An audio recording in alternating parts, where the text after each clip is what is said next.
Isipin nyo, isang malaking bus yung Pilipinas na umaandar sa kalye. Bago si Bongbong tanga yung driver ng bus tapos nabangga niya yung poste. Sino sisisihin nyo? Si Bongbong tanga na nagdadrive ng bus o yung poste? Siyempre yung poste! Mga bobo, mga kamote! Ganyan sila katanga, ganyan sila kapraning. Buti pa yung sakit, kayang gamutin.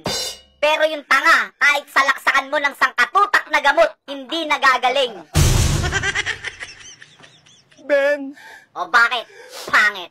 parang awa mo na, tigilan mo na kami. Maligo muna kayo para matigil na to.